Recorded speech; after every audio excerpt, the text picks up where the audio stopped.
elle a reçu une demande d'amis sur Facebook de la part de quelqu'un qu'elle n'avait jamais vu auparavant.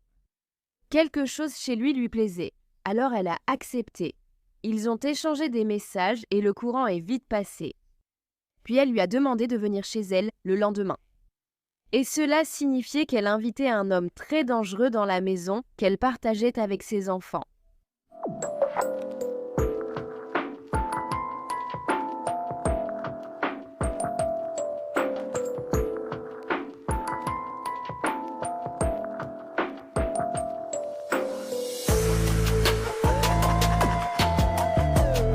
Bienvenue ou bon retour. Je suis Cassie et voici A Wicked World.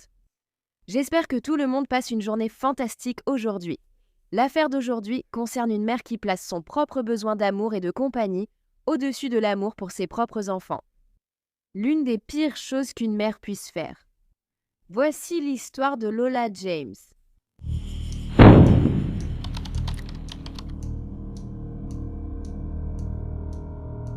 Lola James est née le 30 septembre 2017 de Cynea James et Daniel Thomas. Elle était l'enfant du milieu, ayant une sœur aînée et une sœur cadette. Lola était décrite comme une enfant charmante, drôle et espiègle qui aimait la vie. Elle souriait et était toujours heureuse, un petit rayon de soleil, avec un rire qui remplissait la pièce de pure joie. Lola adorait jouer dehors ainsi qu'aider sa grand-mère dans le jardin et manger les fraises qu'elles avaient cultivées ensemble. Les parents de Lola se sont séparés peu après sa naissance. En janvier 2020, lorsque Lola avait 2 ans, il y a eu des signalements de violences conjugales au domicile de Cinéade et de son partenaire de l'époque. Une assistante sociale s'est rendue au domicile en février pour effectuer une visite en personne après la réception de ce signalement. Sur place, elle a exprimé sa crainte que Lola puisse avoir un TDAH. Elle a également exprimé des inquiétudes concernant la propreté de la maison, ou plutôt le manque de propreté. Très peu de temps après cette visite, Cinéade a en fait rompu avec cet homme violent. Mais elle allait bientôt se retrouver dans une autre relation violente. Le 17 février, Cinéade a rencontré un nouvel homme sur Facebook. Il s'appelait Kyle Bevin et il avait 28 ans à l'époque. Après avoir parlé pendant seulement un court moment, ils ont commencé une relation le même jour où ils se sont rencontrés. Et dès le lendemain, Cinéade a invité Kyle à venir vivre avec elle et ses filles dans leur maison à Haverfordwest, Pembrokeshire. Oui, vivre avec elle le lendemain de sa rencontre avec cet homme, croyez-le ou non. Or, Kyle Bevin n'était pas un homme bien sûr. Il avait même déjà menacé la vie de sa propre mère. Alison Beaver, la mère de Kyle, l'a décrit comme instable et il avait un long passé de toxicomanie. Elle a dit qu'il s'emportait dès qu'elle refusait de lui donner de l'argent pour acheter de la drogue, ou quand il s'attendait à ce qu'elle vole des médicaments sur ordonnance dans le service de soins infirmiers où elle travaillait.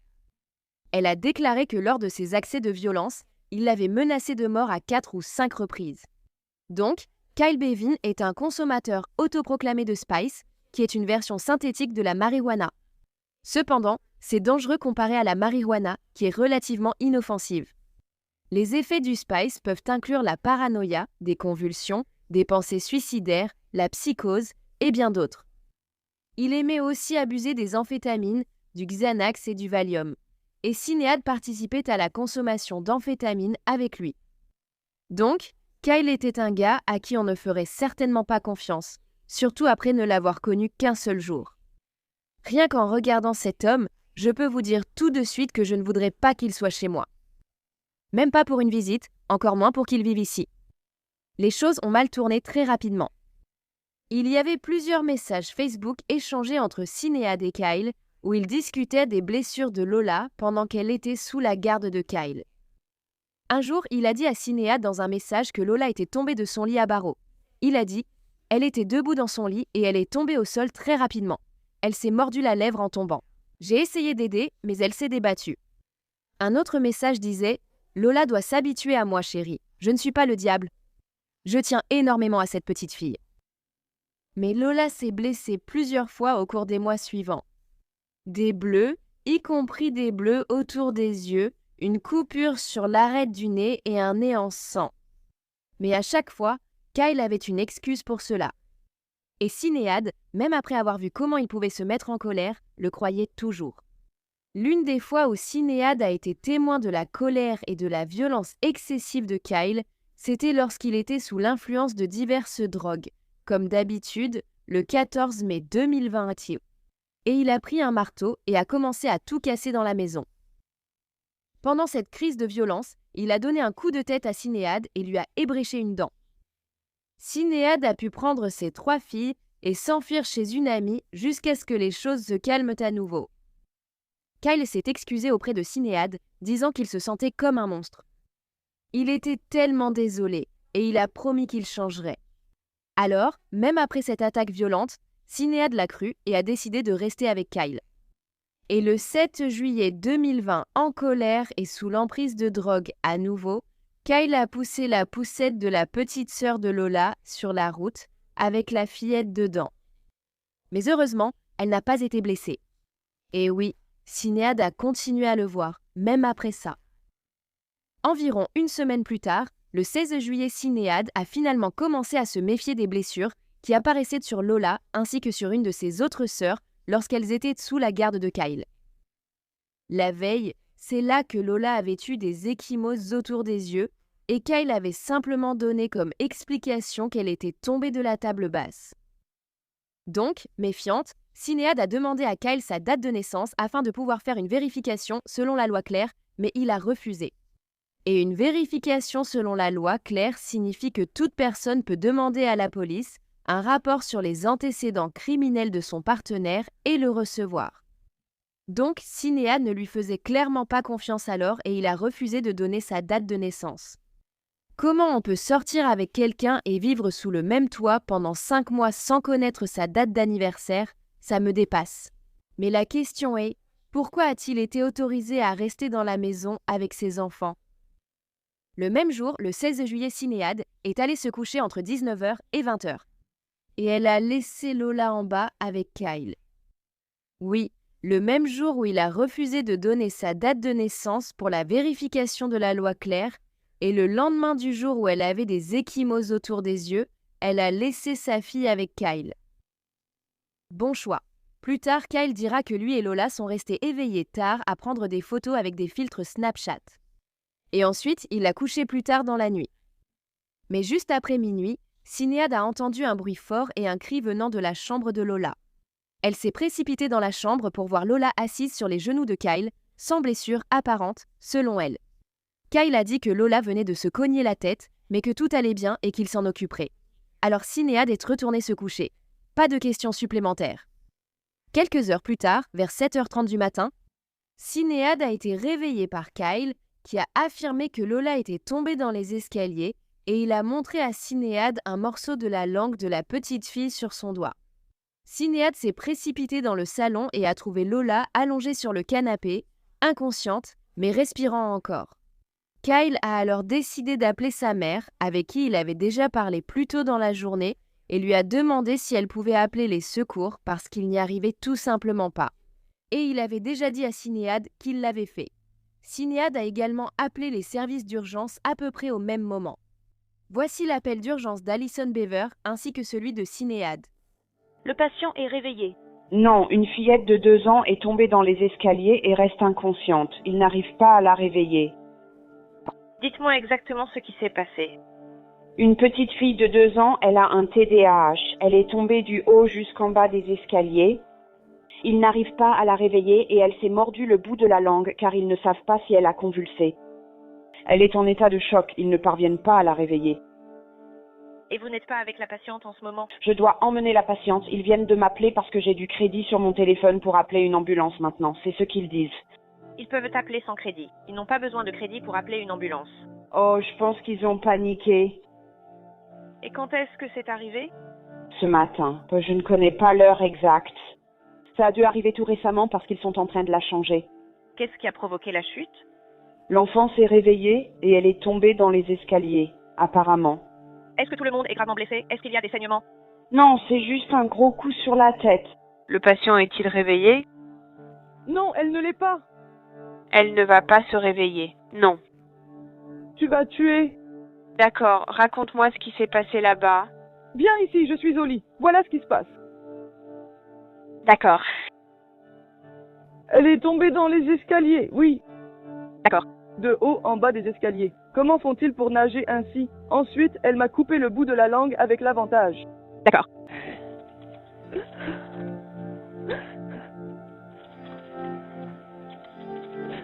D'accord. Quel âge a-t-elle? 2 ans. Je ne pense pas que tu aies pris le morceau qu'il avait dans la main. D'accord. Juste pour confirmer, elle est consciente? Est-ce qu'elle est consciente? Je ne sais même pas. Oui, elle est consciente. Elle dort presque, alors. On peut aller la voir, s'il te plaît. Se réveille-t-elle quand tu essaies de la faire réagir?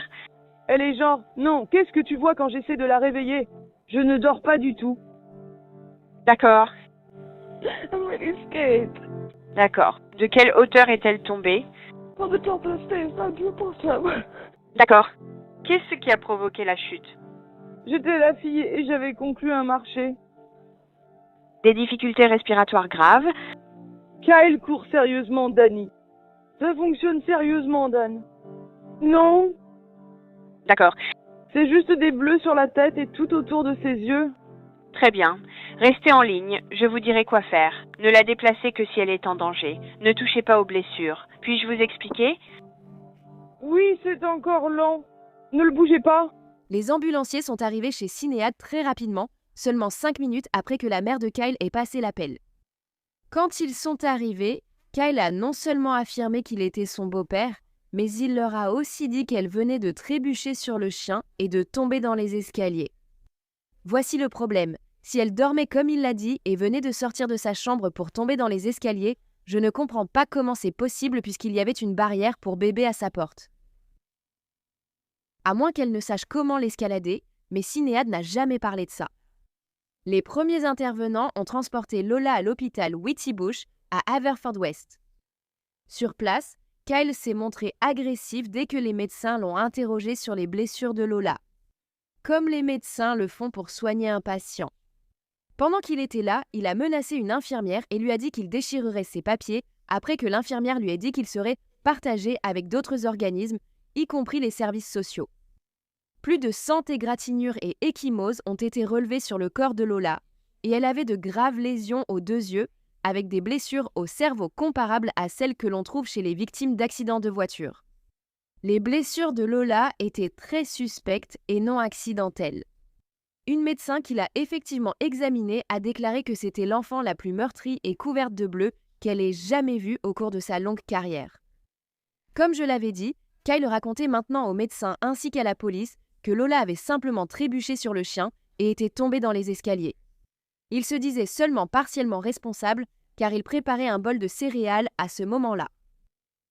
Tu devrais te sentir entièrement responsable, même si c'est la vraie histoire, parce que tu es censé la surveiller. C'est ton rôle si Sinéad t'a confié sa garde. Les blessures de Lola ont été jugées si graves qu'elle a été transférée à l'hôpital universitaire du pays de Galles, à Cardiff, vers 11h15.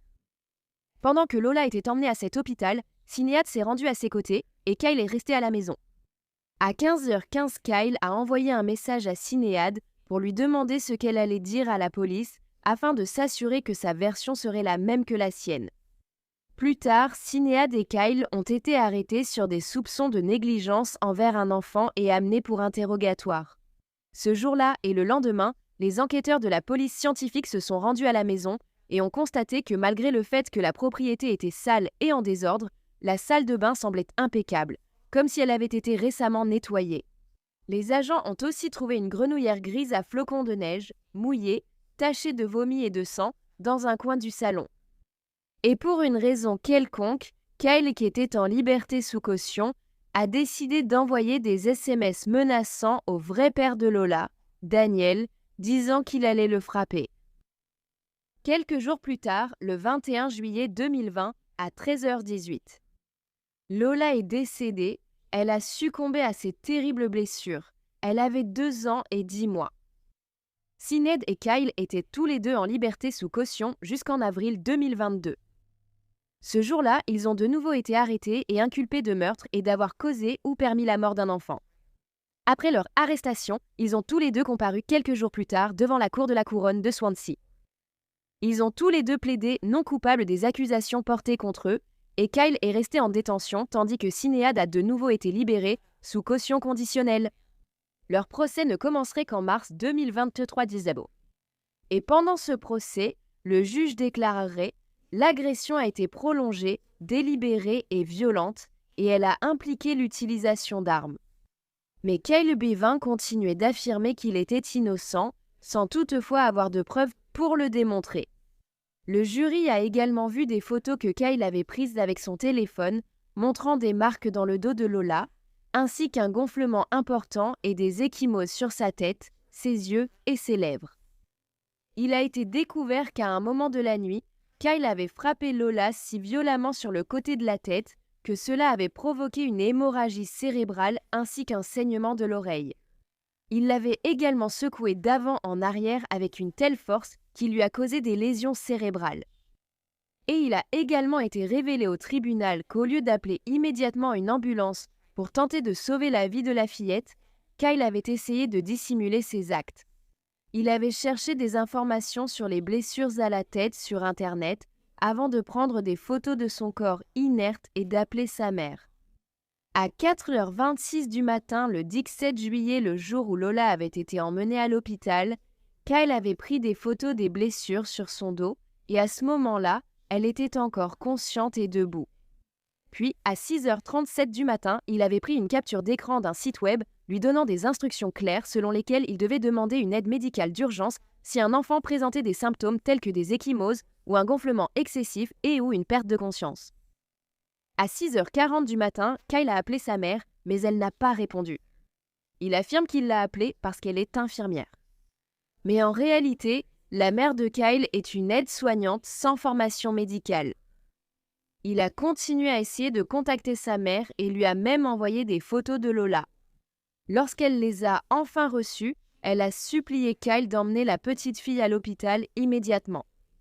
Kyle avait également envoyé une vidéo troublante à sa mère. On le voyait soulever le corps inerte de Lola et essayer de la faire tenir debout avant de la lâcher, puis elle s'est effondrée au sol. Il dit ensuite à la caméra « Elle est partie, elle est partie ».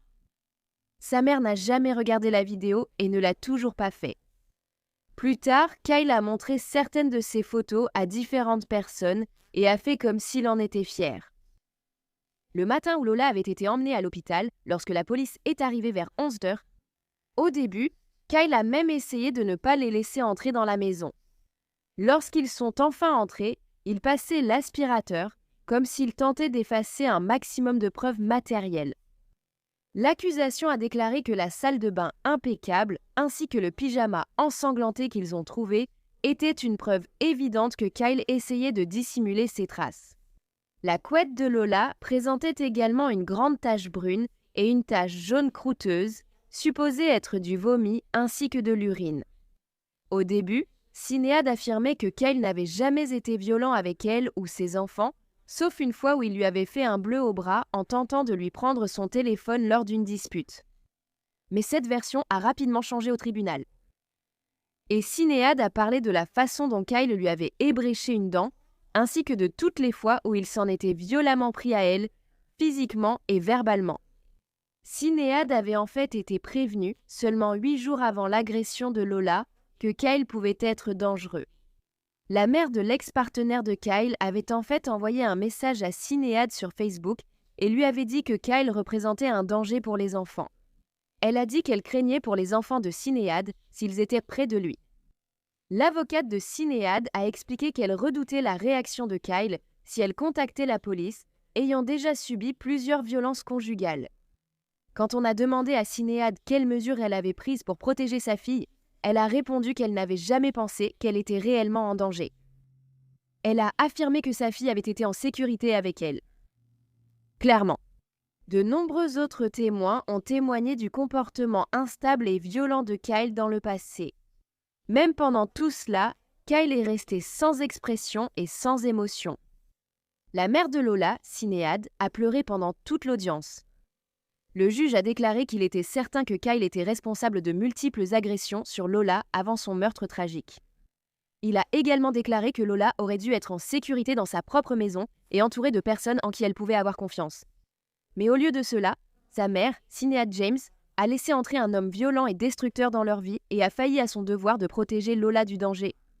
Sinéad savait très bien que Kyle représentait un danger, mais elle a choisi délibérément de le garder dans sa vie.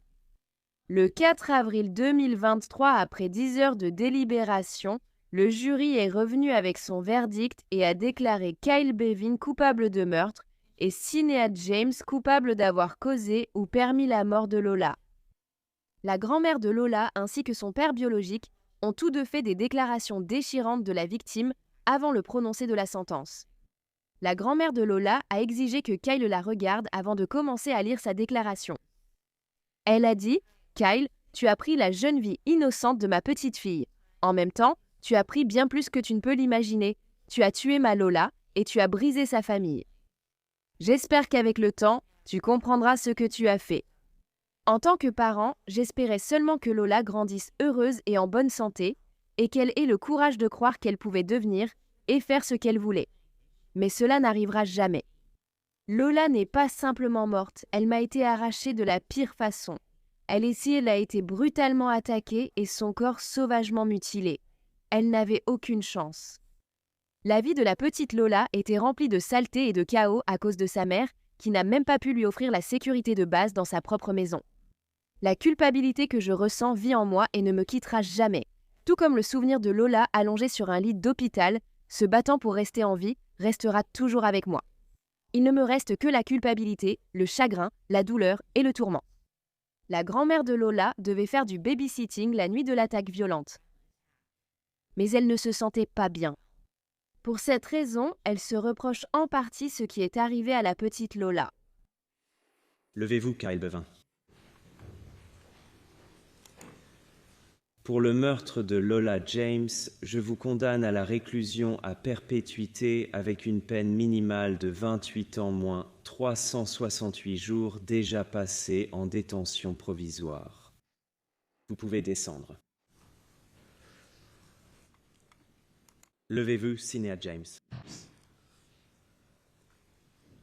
Pour avoir permis la mort de Lola James, je vous condamne à 6 ans d'emprisonnement. Vous purgerez la moitié de cette peine, soit 3 ans, avant d'être libéré sous condition. Vous pouvez descendre. Les funérailles de Lola James ont eu lieu le 15 septembre 2020 à l'église Saint-David et Saint-Patrick à Haverfordwest. Lola a ensuite traversé Milford Haven en calèche jusqu'au cimetière de Thornton. Sa famille a demandé aux gens d'applaudir, d'acclamer ou de lâcher un ballon pour célébrer la vie de la petite fille. En août 2024, un rapport d'examen des pratiques concernant les enfants a publié ses conclusions qui comprenaient de leur évaluation selon laquelle les besoins de Lola n'avaient pas été correctement pris en compte avant sa mort. Il a conclu que les occasions manquées par des organismes débordés n'avaient pas permis de la protéger d'une attaque violente de la part du petit ami de sa mère, Kyle. Le rapport a indiqué qu'une évaluation de Lola, datant du 10 février 2020, manquait de détails et n'avait pas été complétée par l'assistante sociale. Elle a finalement été clôturée par leur responsable. L'examen a également révélé qu'une infirmière visiteuse avait appelé et parlé à la mère de Lola, Sinéad, le 8 juin 2026. Alors qu'ils auraient dû essayer de prendre des dispositions pour se rendre au domicile à ce moment-là, ils ne l'ont pas fait. Au cours de la période de 5 mois entre le 15 février 2020 et le 16 juillet 2020, Sinéad n'avait accepté aucune visite à domicile. Le rapport a mis en avant 11 recommandations, notamment l'amélioration de la protection, une meilleure formation du personnel et une meilleure communication entre les agences pour prévenir d'autres tragédies. Depuis la publication de ce rapport, les autorités locales ont clairement indiqué que leur politique d'examen rapide allait changer. Et ils ont déclaré qu'ils avaient déjà réalisé des progrès considérables dans leur plan pour traiter les problèmes soulevés par le rapport.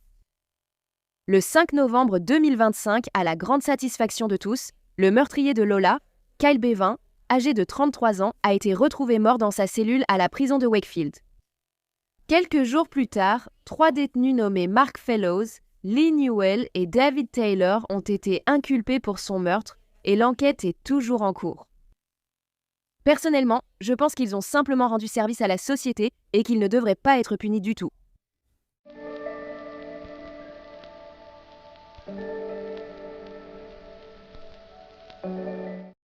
Eh bien, merci d'avoir écouté toute l'histoire de Lola aujourd'hui. C'est terrible de penser que sa mère aurait pu la sauver tant de fois, mais ne l'a pas fait. Elle n'a cessé de mettre son intuition de côté et de laisser cet homme monstrueux et horrible rester chez elle. Et je n'ose même pas imaginer ce qu'il a fait à la pauvre petite Lola cette nuit-là.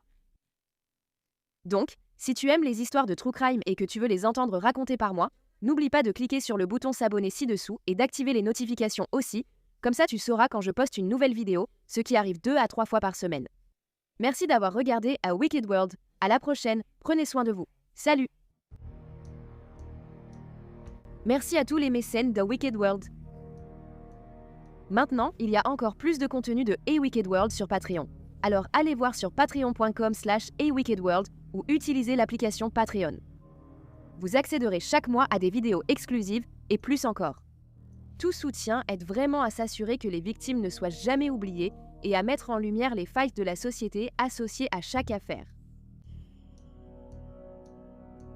Avez-vous une suggestion d'histoire que vous aimeriez me voir traiter? Si oui, envoyez-moi un email à awickedworld@truthcrime@gmail.com.